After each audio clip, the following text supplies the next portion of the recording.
Hello అండి. బాగున్నారా అందరూ? Welcome back to another mini short long vlog jasmine channel. నేనైతే ఇక్కడ బ్యాగ్ అయితే కొంచెం పోయింది. పర్వాలేదు, దీంట్లోనే ఎలాగోలా అడ్జస్ట్ చేసేస్తున్నాను మొత్తము. ఇది చాలా స్ట్రాంగ్ బ్యాగ్ అండి. మరి ఎలా చినిగిపోయిందో ఏమో తెలియదు అస్సలు. మేము మార్నింగ్ అయితే వెళ్తున్నాం ఊరికి. ఇంకా అందుకని అది కూడా బైక్ జర్నీ కదా అని చెప్పేసి కొన్ని బట్టలే వేసుకుంటున్నాను. బ్యాగ్ వెయిట్ లేకుండా ఉండడం కోసం చాలా వరకు ఇక్కడే పెట్టేస్తున్నాను. మెయిన్ ఏదైతే అవసరమో అవి మాత్రమే తీసేసుకొని మిగతాటన్ని పెట్టేస్తున్నాను. నాకు నచ్చినవన్నీ బట్టలయితే తీసుకుంటున్నా. కొత్త కొత్త బట్టలయితే ఉన్నాయి కదా! అవైతే మన సబ్స్క్రైబర్ ఇచ్చిన బట్టలయితే కొన్ని కుట్టుకున్నానని చెప్పాను కదా! అవి మాత్రం ఇక్కడ నుంచి తీసుకెళ్తున్నా. నా ఓల్డ్ డ్రెసెస్ ఉన్నాయి కదా కొన్ని, ఒక 4, 5 పెయిర్స్ ఉన్నాయి. అవైతే ఇక్కడ పెట్టేసి వెళ్తున్నా. నాకు న్యూగా ఉన్న బట్టలు మాత్రమే ఇక్కడ నుంచి తీసుకెళ్తున్నాను. ఎందుకంటే మేము బైక్‌లో వెళ్తున్నాం. చాలా లాంగ్ వెళ్ళాలి కదా! వెయిట్ ఉండకూడదని చెప్పేసి నేనైతే ఇలా సెట్ చేసుకున్నాను. ఇలా సెట్ చేసుకుంటే బెటర్ కదా అని. బైక్ జర్నీ వెళ్ళాలి కదా అని చెప్పేసి చూసారా ఎంత మంచిగా ఉన్నాయో బట్టలు. ఇంకా ఇవన్నీ నీట్‌గా సర్దేసుకుంటున్నా. మొత్తం నీట్‌గా అన్ని కుట్టేసుకొని ఇంకా అలా అయితే సర్దేసుకుంటున్నా. ఇంకా ఇవన్నీ సర్దేసుకొని ప్యాకింగ్ చేయడం చాలా కష్టమండి. అన్నిట్లో మెయిన్ వచ్చేసి ప్యాకింగే చాలా కష్టము. కానీ నేనైతే అంత ఫాస్ట్ ఫార్వర్డ్‌లో పెట్టేసాను ఇదంతా. ఇంక అన్ని బట్టలు సర్దేదే కదా అని చెప్పేసి ఫాస్ట్ ఫార్వర్డ్‌లో పెట్టేసి వీడియో అయితే ఇలా ఎడిటింగ్ చేసుకుంటున్నా. ఇక్కడ ఒక బెడ్‌షీట్ అయితే తీసుకున్నాను. నేను కుట్టింది అని చెప్పేసి ఇంక అన్ని పెట్టేసుకుంటున్నా. ఈ ప్యాకింగ్ అంతా అయిపోయిన తర్వాత మార్నింగ్ 4 కల్లా లేస్తాం కదా! 4కి లేచి ఇప్పుడే స్నానం, బాతింగ్ అంతా మొత్తం అయితే రెడీ చేసుకోవాలా. నేను ఇక్కడ ఒక డ్రెస్ అయితే సెపరేట్‌గా పెట్టుకున్నాను. స్నానం చేసుకొని వేసుకోవాలని ప్యాకింగ్ అంతా అవుతూ ఉంది. ఇక్కడైతే మా అమ్మ పప్పీ కోసం అయితే పప్పీస్ ఉన్నాయి కదా! వాటి కోసం అయితే ఫుడ్ అయితే పెడుతుంది. మామూలుగా ప్లేట్‌లో పెడితే తినలేదు అవి. మళ్ళా అందుకే ఇలా బండ మీద వేస్తున్నాం. బండ అయితే నీట్‌గా క్లీన్‌గానే ఉందిలెండి. ఇక్కడ చల్లగా క్లైమేట్ అయితే ఇక్కడికి వచ్చిన తర్వాత పీస్‌ఫుల్‌గా ఉంది. మామూలుగా మేము బయట పడుకునేసాము. మాది విలేజ్ కాబట్టి ఇలా బయట మంచం వేసుకొని పడుకుంటాం. చాలామంది వేసుకుంటారు. కొంతమంది వేసుకోరు. మేమైతే ఎప్పుడు ఇలా ఎక్కువ మంది వచ్చినప్పుడు ఇంట్లో ప్లేస్ లేనప్పుడు ఇలా బయటైతే మంచం వేసుకుంటాము. ఇక్కడ ఫ్యాన్ కూడా ఒకటి పెట్టుకుంటాం. మేము ఇంకా పడుకోలేదు కదా ప్రస్తుతానికి అని చెప్పేసి ఇక్కడ ఉన్నాము. మామూలుగా చాలా వీడియోసే తీశానండి. మొత్తం అన్నీ ఒక్కోటి కట్ అయిపోయినాయి. పండు అయితే మంచం కింద దూరేసింది. మంచం కింద పడుకుంది. పొట్టు అయితే ఇలా ఉంది అన్నమాట. చిన్న మంచం మీద మా అల్లుడు, కోడలు పడుకునేసారు. ఇంకా అటు సైడ్ అయితే నేను, మా హస్బెండ్ పడుకునేసాం ఇద్దరము. ఇంకా మా పేరెంట్స్ అయితే ఇంట్లో పడుకుంటారు. మేము ఎప్పుడొచ్చినా సరే ఇలా బయటైతే పడుకుంటాము. చల్ల గాలికి భలే వస్తుందండి నిద్ర. దోమలైతే ఉండేయి. పడుకునేటప్పుడు ఫ్యాన్ పెట్టుకుంటాం కదా! ఫ్యాన్ పెట్టుకుంటే ఈ దోమలు ఇవన్నీ మనకేం అంతగా అనిపించదు కాబట్టి ఏం ప్రాబ్లం లేదు. ఇక్కడ మా ఈస్ట్ మ్యాన్ అయితే చూడండి, మా హస్బెండ్ ఈస్ట్ మ్యాన్ గారైతే ఇక్కడ వాటర్ అయితే కాంచుతున్నారు. నేను చెప్పాను కదా నైట్ టైం మొత్తం అందరం బాత్ చేసేస్తాము. మార్నింగ్ అసలు టైం ఉండదు కదా వెళ్ళేటప్పుడు. అందుకని మార్నింగ్ వెళ్ళేటప్పుడైతే ఇంకా ఉండదు కదా ప్లేస్. అందుకని ఇప్పుడే కాంచేస్తున్నారు. ఇక్కడ మా కోడలు అయితే నిద్రపోతుంది. కింద అయితే ఇంకా ఏం పరిచయలేదు. జస్ట్ మంచం వేసాము. ఇంకా మేము ఫుడ్డే తినలేదు కదా! తినేసిన తర్వాత ఇక్కడ మా అమ్మ ఏం వండిందో చూద్దాం రండి. ఇంకా అన్నం అయితే వండేసింది ఆల్రెడీ. ఇంకా అందరికీ వడ్డిస్తుంది. ఇంకా తినేసి స్లీపింగ్ చేసి నిద్రపోయిన తర్వాత నిద్రపోయే వీడియో అవన్నీ తీశాను. మరి అన్నీ కట్ అయిపోయినాయి చాలా వరకు వీడియోస్. ఎందుకో తెలియట్లేదు. ఉన్న వాటిని అన్ని కలిపేస్తున్నాను. నిద్రపోయి చిన్న క్లిప్ కూడా తీశాను 1 మినిట్‌ది. ఇంకా నైట్ అయితే మార్నింగ్ 4:00 కదా! నేనైతే నైటే స్నానం చేసి డ్రెస్ అయితే వేసుకున్నాము. ఇదేనండి మేము వెళ్ళే రథసారథి. కింద ఒక ఫుల్ బెడ్‌షీట్ అయితే పరిచారు ఈస్ట్ మ్యాన్. ఒక పెద్ద రైస్ ప్యాకెటు, ఇంకా నా బట్టలు, బ్యాగ్, సూట్ కేసు ఇవన్నీ ఉన్నాయి. నేనైతే వీళ్ళు ముందు కూర్చొనేసారు. నేను వెనకాల సూట్ కేసు నా మీద పెట్టేసుకొని కూర్చుంటాననమాట. పప్పీస్ కూడా ముందే కట్టేస్తున్నాము. ఇవైతే మేము ఎక్కడికెళ్ళినా కూడా పప్పీస్‌ని తీసుకెళ్తాం. మీకు అందరికీ తెలిసింది కదా! మేమెప్పుడు వాటిని పప్పీస్ లాగా చూడలేదు. అవి కూడా ఒక మనుషుల్లాగానే చూసాము. అందుకే ఎక్కడికెళ్ళినా కూడా వాటిని క్యారీ చేస్తామనమాట. అవి కూడా చాలా ఫ్రెండ్లీగా ఉంటాయి. అస్సలు ఏడిపించనే లేదు. అస్సలు ఎలా కట్టేసినామో అలాగే ఉన్నాయి. దిగేంత వరకు కూడా అక్కడక్కడ వాటికి తీసుకుంటూ వెళ్ళామనమాట. ఇంకా పైకెళ్ళేటప్పుడు కూడా మా అమ్మతో వీడియో తీపిచ్చాను కానీ మా అమ్మ తీసింది అది అలా అయిపోయింది. ఇప్పుడైతే ఇంకా మొత్తం మేము అన్నీ సర్దేసుకున్నాము. ఇంకా వెళ్ళాలనమాట. చూసారా టైం అప్పుడే 4:00 అయిపోయింది. ఇంకా చూసుకుంటే మేము 3కి లేచి ఫ్రెష్ అప్ అయ్యి అంటే ఫేస్ వాష్ చేసుకొని బ్రష్ చేసుకునేసరికి ఇంకా మా అల్లుడు కోడలు కూడా ఫాస్ట్‌గానే లేచారనమాట. మార్నింగ్ వెళ్ళాలంటే త్వరగా లేచారు. ఇంకా వాళ్ళు కూడా ఇంకంతా మొత్తం రెడీ అయిపోయి ఇంకా మా హస్బెండ్ ఓవర్ యాక్షనోడు ఇంగ చలినే లేదు ముందే స్వెటర్ ఏసుకొని పెట్టుకున్నాడు. ఇంకా వెళ్ళే దారిలో పప్పీస్‌కి అరుస్తుంటే కొంచెం సేపయితే దించి అలా వాకింగ్ తీసుకెళ్ళాము. సో, ఇది హైవే కాబట్టి కొంచెం కేర్‌ఫుల్‌గా ఉండాలి. మేమిక్కడ ఎక్కువ సేపు ఏం లేము. ఫాస్ట్‌గా ఒక 2 మినిట్స్, 3 మినిట్స్ ఉండేసి మళ్ళీ వెంటనే వెళ్ళిపోయాము. పప్పీస్ చాలా సేపు నుంచి అలాగే స్టక్ అయి ఉన్నాయి కదా! వాటి కోసం అయితే వాకింగ్‌కయితే దింపాము. ఇంకా ఇప్పుడు మళ్ళీ వాటిని తీసుకొని ఎళ్ళిపోతున్నాము. ఎప్పుడైనా సరే ఎక్కడైనా ఆగాలనుకుంటే నార్మల్‌గా ఆగండి. హైవే దగ్గర అస్సలు ఆగొద్దు. ఇంకా మేమైతే మళ్ళా మేము ఒక్కసారి ఆగినామంటే ఈ సంతంతా దించుకుంటా ఉండాలనమాట. అందుకే చాలా వరకు ఆగము. ఇంకా కింద బియ్యం పెట్టేసుకొని, పైన బట్టలు పెట్టేసుకొని, దానిపైనయితే పప్పీస్‌ని ఎక్కిచ్చేసి పెద్ద రైడర్ ఈస్ట్ మ్యాన్ గారు ఎలాగోలా సంత మొత్తం బైక్ మీదే చేర్చి వెళ్ళాము సేఫ్‌గా బెంగుళూరుకి. సేఫ్‌గా వచ్చాను కాబట్టే కదా వీడియో అప్‌లోడ్ చేస్తున్నాను. ఇంకా నేనైతే మళ్ళీ ఒకసారైతే వీటిని అలా ఇలా తిప్పుతున్నా లాస్ట్ టైము. ఇంకా మళ్ళీ ఎక్కడ ఆగుతామో తెలియదు కదా! వీటినన్నిటిని ఇలా తీసుకుంటున్నా. అప్పుడే మార్నింగ్ అయిపోయింది. మేము ఇంటి దగ్గర నుంచి 4 అయింది. 4:30కి అలా కడపలో ఉన్నాము. ఇంకా కడపలో ఉన్నాము. మా విలేజ్ నుంచి కడపకొచ్చేకి కొంచెం టైం పడుతుంది. ఇంకా అక్కడికొచ్చేసి ఇంకా అక్కడక్కడ చాలా క్లిప్స్, వీడియోస్ తీశాను. ఇంకా పప్పీస్‌నయితే ఇలా ఎక్కిస్తున్నాము. పాపం ఇవి కూడా చాలా అలసిపోయినాయండి. మేము ఇంటికొచ్చేసరికి చాలా అలసిపోయినాయి. చాలా పాపం అనిపించింది. కానీ మేము లేకపోతే అవి అస్సలు ఒంటరిగా ఉండలేవు ఇంట్లో. అందుకని మేము ఎక్కడికెళ్ళినా సరే వాటిని కంపల్సరీ పక్కా తీసుకెళ్తాము. పప్పీ, పప్పీ, పండు ఇవి 2 ఎప్పుడు మాతో ఉంటాయన్నమాట. ఇంకా ఇక్కడైతే మేము ఆగాము కొంచెం సేపు. మేము ఇక్కడికొచ్చేసరికి ఆల్మోస్ట్ కడప కొంచెం దాటేసాము. అప్పుడు మార్నింగ్ 5:30 అలా అప్పుడప్పుడే మెల్లగా లైట్‌గా మార్నింగ్ అవుతుంది. ఇక్కడైతే మా ఈస్ట్ మ్యాన్ గారైతే పెట్రోల్ వేసుకోవడానికెళ్లారు. నేనైతే ఇక్కడ ఉన్నాను. లగేజ్ దగ్గర అంతే మేము ఇక్కడ కూర్చొనున్నాం.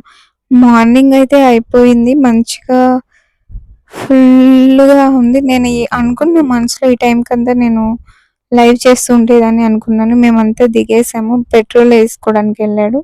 ఇంక పెట్రోల్ ఏసుకున్న తర్వాత ఇంకా మళ్ళా జర్నీ స్టార్ట్ అయితుంది. నాకైతే ఫుల్ నిద్రొచ్చేసింది ఆ రోజైతే.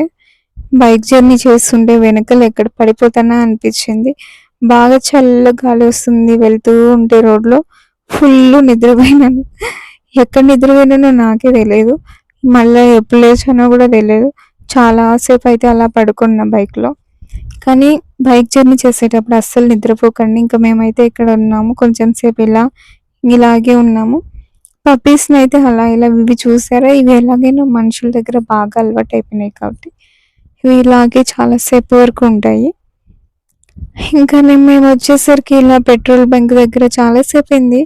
వెళ్ళి పెట్రోల్ తీసుకొని ఇక్కడ పెట్రోల్ లేదు అనంటే మళ్ళా వేరే ప్లేస్‌కెళ్ళాడు. మీరిక్కడే ఉండండి లగేజు సార్‌కి తీస్తూ పెడుతూ ఉండడం ఎందుకని ఇక్కడ ఆగేసి ఇంకా వేరే ప్లేస్‌కయితే వెళ్లారు పెట్రోల్ తెచ్చేదానికి. ఇంకా అందుకని జెప్పేసి మేము చాలా సేపు నుంచి ఇక్కడే వెయిట్ చేస్తూ ఉన్నాము. హ్మ్. ఇక్కడైతే పప్పీస్‌ని కూడా హైవే అండి ఇది. అటు సైడ్ హైవే, ఇటు సైడ్ హైవే. అందుకే మేము ఇట్లా సైడ్‌లో ఉన్నాము. పప్పీస్ ఉన్నాయి కదా! అవి లాక్కొని పరిగెడతాయి రోడ్లోకి. కొంచెం అందుకే కేర్‌ఫుల్‌గా ఉండాలి. ఇదే అన్నమాట. వీడియో నచ్చిందని అనుకుంటున్నా. ప్లీజ్ అండి మా ట్రావెలింగ్ వ్లాగ్ ఎలా నచ్చిందో చూడండి. Andhra to Bengaluru bike journey అంటే చాలా కష్టం అండి. ఆల్మోస్ట్ 200 కిలోమీటర్స్ ఎంతుంది? 200 కిలోమీటర్స్ ఉందండి. బెంగుళూరు చాలా కష్టం అబ్బా! ఇంకెప్పుడు ఎవరు ఇలా చేయకండి. మేము ఇదే లాస్ట్ టైమ్ ఇలా చేయడం. ఇంకా చాలా కష్టం. నేను ఇలా వెళ్తుంటే చిన్న చిన్న విలేజ్‌లొస్తున్నాయి. మార్నింగే చల్లగుంది అబ్బా! విలేజెస్ అన్నీ. చూస్తుంటేనే పీస్‌ఫుల్‌గా ఉంది. ప్రశాంతంగా ఉంది. బైక్‌లో అయితే వెళ్తున్నాము. సో, ఫస్ట్ టైమ్ అనమాట బైక్ జర్నీ. ఇంత లాంగ్ డిస్టెన్స్ చేయడం ఇదే మొదటిసారి. ఎప్పుడు కూడా వెళ్ళిన ఎప్పుడు బస్‌లో వెళ్తుంటాము. ఒకవేళ చిన్న చిన్న దూరం వెళ్ళాల్సొస్తే ఇక్కడిక్కడే వెళ్తుంటాము. ఇంత లాంగ్ డిస్టెన్స్ అయితే ఇదే మొదటిసారి అండి ఇలా వెళ్ళడం. ఇక్కడ మేము కొండల్లోంచి వెళ్తున్నాము. ఇంకా నాకీ కొండల్లోంచి వెళ్ళాలంటే కొంచెం ఫియర్‌గా ఉంది. భయంగా ఉంది. సో, ఇంకా అయినా గూడా పర్వాలే మీకోసం అని జెప్పేసి ఇక్కడ వీడియో తీస్తున్నాను. చూపిస్తాను రండి. కొండలైతే సూపర్‌గుంటాయండి ఇక్కడ. చాలా బావుంటాయి. అస్సలు చూసేదానికి ఎంత మనశ్శాంతిగా ఉంటది. చూస్తుంటే చూడాలనిపిస్తుంది. నాకు అసలు వీడియో తీసేకే రావట్లేదండి. ఫుల్లు గాలొస్తుంది. ఫేస్‌కి ఫేస్‌కి టక్కున కొట్టినట్టు గాలి విపరీతమైన గాలొస్తుంది. నేనస్సలు ఫోను పట్టుకుంటుంటేనే ఫోను ఎక్కడ ఎగిరిపోద్దో అని భయమేస్తుంది. చూసారా ఫుల్లు కొండలనమాట. కడప నుంచి కడప నుంచి కర్ణాటక బోర్డర్ వచ్చే వరకు గూడా ఫుల్లు ఎండలు. ఫుల్లు కొండలనమాట. చల్ల గాలి చూసారా నేను కాలెందుకు అలా పెట్టానంటే ఇక్కడ గాలి విపరీతంగా వస్తుంది. ఇంకా గాలైతే విపరీతంగా వెళ్తుంది. ఇప్పుడు మేము వెళ్ళేది కొండల్లోంచండి. ఇంకా లోపలికెళ్ళాలి కొండలోంచి. ఇదో కొండలు. కొండ అయితే దిగుతున్నాము. ఈ కొండలో రోడ్డు ఎలా వేశారో అబ్బా! నిజంగా హ్యాట్స్ ఆఫ్ చెప్పుకోవాలి వాళ్ళకి. చాలా మాకు చూసేకే భయంగా ఉంది. వాళ్ళు ఎలా చేశారో ఈ కొండలు. కొంచెం స్కిప్ అయినా కొంచెం కేర్‌ఫుల్‌గా ఉండాలండి. బైక్‌లో లాంగ్ డిస్టెన్స్ చేసేవాళ్ళు కొంచెం కేర్‌ఫుల్‌గా ఉండండి. ఈ సర్కిల్ దగ్గరైతే చాలా యాక్సిడెంట్‌లయితే అవుతూ ఉంటాయి. అందుకే డేంజర్ అని బోర్డు అడుగడుగునా ఉంటుంది ఇక్కడ. కేర్‌ఫుల్‌గా ఎళ్ళాలి. చాలా కేర్‌ఫుల్‌గా. నాకైతే ఫుల్లు భయమండి కొండలోంచి వెళ్ళేటప్పుడు. కానీ నేనైతే కొంచెం ఇంకా ఇలాగెలా సప్త సముద్రాలు దాటి మళ్ళా అక్కడికే వెళ్ళినట్టు కొండలన్నీ దాటుకుంటూ చేరాల్సిన ప్లేస్ అయితే బెంగుళూరుకైతే చేరాము. ఈ బస్సు వెళ్ళేటప్పుడే నేను గట్టిగా కళ్ళు మూసుకుంటానండి. కానీ ఫస్ట్ టైమ్ ఇష్టమైన మీద నమ్మకంతో అలా ఉండిపోయాను. ఇంకా ఊర్లయితే ఒక్కొక్కటి వస్తున్నాయి. కొండ మీదకి అలా వెళ్తూ ఉండాలి. మనము ఈ మదనపల్లి అనే ఊర్లోంచి వెళ్తూ ఉంటాము. కొండలు ఇలా ఒక్కొక్కటి ప్రత్యక్షమైతే పక్కనుండి కొండలు పక్క నుంచి వెళ్తున్న ఫీలింగ్ అయితే ఉంటది. ఫీలింగ్ ఏంటి అది కొండల్లోనే మనం ఉన్నాము. సో, ఇది ఫ్రెండ్స్ ఇక్కడికి వెళ్ళేటప్పుడు ఇలా రోడ్‌లోకి వచ్చేసినాము చాలా వరకు గూడా. ఇక్కడ మీకొకటి చూపిస్తాను రండి. ఇదేనండి. చూపిస్తాను చెప్పాను కదా! ఇది అదే. ఇదంతా గువ్వల చెరువు, పాలకోవ అంటారు కదా! అదే అన్నమాట. ఇక్కడ పాలకోవ అయితే సూపర్‌గుంటదండి. నేను పాలకోవ తినే వీడియో కూడా ఉంది. అదెక్కడో స్కిప్ అయిపోయింది. పాలకోవ అయితే ఇక్కడ ప్రతి ఒక్కటి ఉంటది. అడుగడుగున ఇవన్నీ మొత్తం పాలకోవ షాపులే. చాలా ఫేమస్ ఇక్కడ. గువ్వల చెరువు అన్నమాట. ఈ ఊరు పేరు గువ్వల చెరువు. ఊరు పేరో మరి లేకుంటే ఎందుకొచ్చిందో పాలకోవ పేరైతే అదే అన్నమాట.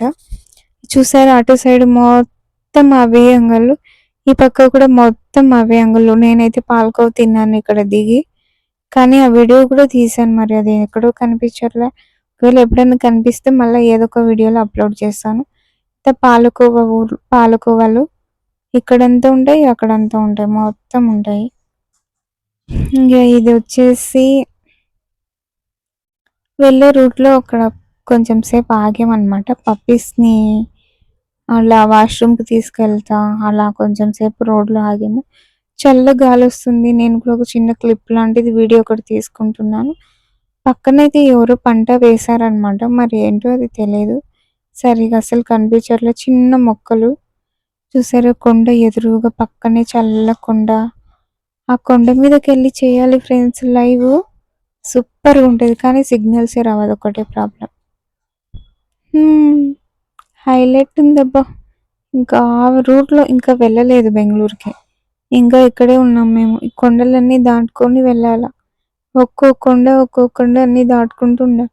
మదనపల్లె దాటే వరకు ఫుల్ కొండలొస్తాయన్నమాట. మదనపల్లె దాటిన తర్వాత ఇంకా కర్ణాటకలో పడిపోతాం మనం. నేనైతే ఇక్కడ మదనపల్లిలో ఒక చోట జాతకం అయితే చెప్పించుకున్నాను. ఈమె ఈవిడ వచ్చేసి అంటే నేనేం నమ్ముతాననేం కాదులెండి. నమ్మాల్సిన అవసరం అంటే వాళ్ళు చెప్తారు. కానీ మనం నమ్ముతామో లేదో మన దాన్ని బట్టి ఉంటుంది. వాళ్ళు చెప్పేదాన్ని బట్టి ఉంటుంది. నాకైతే ఈమె అన్నీ కరెక్ట్‌గానే చెప్పారు ఈవిడ. కానీ అది నిజమో కాదో ఏమో తెలియదు. 30 రూపీస్ అంటే నేనే చెప్పించుకున్నాను. ఇలా చేస్తే ఇలా హెల్ప్ చేసినామనుకో వాళ్ళకి కొంచెం మంచిగా ఏదో ఉంటుంది కదా అని చెప్పేసి నేను ఒక అట్లా టైమ్ పాస్‌కి అయితే చెప్పించుకున్నాను. దానివల్ల నాకేం రాదు కదండీ! వాళ్ళకి కూడా ఏదో ఒక రకంగా హెల్ప్ చేసిన వాళ్ళం అవుతాం కదా అని చెప్పాము. సో, ఇదే అనమాట జాతకం అయితే బానే చెప్పారులెండి. నాకు ముందు ముందు బాగా ఉందంట. ఏంటో అది చూడాల మరి. ఏ సక్సెసో, ఫెయిల్యూరో మరి ఏముందో తెలియదు. ఆమె అంటుంది మంచిగా గవ్వలు వేస్తుంది. గవ్వలు సేమ్ టు సేమ్ మళ్ళా పడుతున్నాయి. మళ్ళా పడుతున్నాయి అని చెప్పి అలాగే వచ్చింది. ఒక నంబర్ సెలెక్ట్ చేసుకోమని చెప్పారు. నేనైతే ఇక్కడ ఒక నంబర్ సెలెక్ట్ చేసుకుంటున్నా. ఇవైతే భలే ఉన్నాయండి. తాడిపత్రాలు అంటారు కదా! అప్పుడెప్పుడో చూసా. మళ్ళీ ఇప్పుడైతే చూస్తున్నాను. నేనైతే నేను నిజం చెప్తున్నా. ఇవి అస్సలు నమ్మనండి నేను. కానీ జస్ట్ ఊరికే మాకు నేను కాలేజ్ డే అప్పుడు కూడా మా కాలేజ్ బయట చాలామంది ఇలా ఉండేవాళ్ళు. ఖచ్చితంగా నేను ఎప్పుడో ఒక 2, 3 టైమ్స్ అన్నా చెప్పించుకుంటా బయటికెళ్తే, ఔట్ సైడ్ ఎళ్తే. ఏంటంటే వాళ్ళు చెప్పింటిన్ని మనకి జరిగిపోతాయి అని ఏం కాదు కానీ, ఊరికే అలా ఒక రకంగా వాళ్ళకి హెల్ప్ అయితుంది. మనకొక ఆనందం కదా! అందుకని. ఆ అమ్మాయి అడుగుతుంది, "మీ ఇంట్లో వాళ్ళు ఎంతమంది ఉంటారు? ఏం చేస్తుంటరు? మీ మ్యారేజ్ అయిందా?" అని మొత్తం అడుగుతున్నారు. నేనైతే చెప్తున్నాను, "అవును ఇట్లా అయిందని" జెప్పేసి. "మంచి రోజులొస్తాయి. బాధపడకు. నీ లైఫ్‌లో కూడా అంతా మంచి జరుగుతుందిలే" అని చెప్తూ ఉన్నారు. ఆ ఒక్క ధైర్యమే కదండీ కొంచెం మనిషికి మంచిదిస్తది. ఇంకా మేము ఇక్కడ మదనపల్లిలో అన్న క్యాంటీన్‌లో అయితే ఫుడ్ అయితే తింటున్నాము. ఫుడ్ అయితే చాలా బావుంది. 5 రూపీస్‌కే అండి ఫుడ్. సూపర్‌గుంది ఫుడ్ అయితే మంచిగుంది. బావుంది టేస్ట్ గూడా. సాంబారు, కర్డ్ 2, 3 కర్రీస్ పెట్టారు. బావుంది. 5 రూపీస్‌కే మంచిగుంది. కడుపు నిండా తిన్నాము.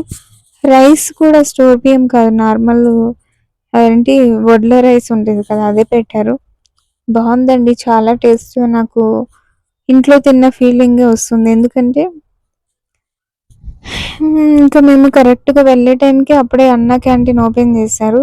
నేను ఎప్పుడు తినలేదు ఒక్కసారి కూడా. అందుకని చెప్పేసి ఇక్కడ తిందాం పదా అని నేనే పిలుచుకొనొచ్చాననమాట. నేను ఎప్పుడు కూడా ఒక్కసారైనా అన్న క్యాంటీన్‌లో బెంగుళూరులో తిన్నానండి. బెంగుళూరులో మనం ఆంధ్రాలో అన్న క్యాంటీన్ అంటాం కదా!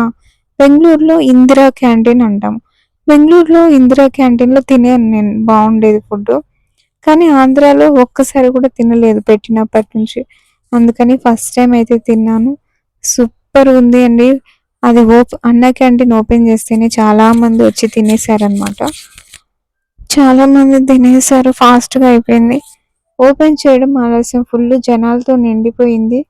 ఇంకా మేము కూడా ఫాస్ట్‌గా తినేసి ఇంకా నేనైతే ఇక్కడ పప్పీస్ దగ్గర, లగేజ్ దగ్గర ఉన్నాము. ఇంకా ఈస్ట్ మ్యాన్ అయితే వెళ్ళాడు లోపలికి తినేసి. పప్పీస్ చూడండి. పప్పీస్‌కైతే వెళ్ళేటప్పుడు బిస్కెట్స్ తీసుకోవాలి. ఇంకా పప్పీస్ అయితే అలా పడుకోనున్నాయి. హ్మ్. అలా పడుకోనున్నాయి. ఇంకా ఇదంతా ఇక్కడైతే మా అల్లుడు వీడియో తీస్తున్నప్పుడు వచ్చే దారిలో అదే జాతకం చెప్పారు కదా! దానికి కొంచెం ముందర ఒక అంగడి ఉంటే దాంట్లో రేగి వడలైతే తీసుకున్నాను. ఇదైతే ఏం బాగాలేవండి. ఒకటి 5 రూపీస్ అని చెప్పారు. తీసుకున్న ఏం బాగాలేవు. అనవసరంగా 5 రూపీస్ లాస్ అయిపోయింది. ఎట్టకేలకు సప్త సముద్రాలు దాటేసి బెంగుళూరు అయితే చేరుకున్నాము. ఇక్కడ ఒక బెంగుళూరు షాప్‌లో అయితే ఆగాను. బిస్కెట్‌లు, టీ ఏదో ఒకటి స్నాక్స్ లాగా తాగుదాం అని చెప్పేసి ఆగాము. ఇంకా సప్త సముద్రాలు దాటి బెంగుళూరుకైతే రీచ్ అయిపోయాము. బెంగుళూరుకి రీచ్ ఆల్మోస్ట్ అయిపోయినాయి. ఇంకా 5 మినిట్స్‌లో ఇంటికైతే వెళ్ళిపోతాము.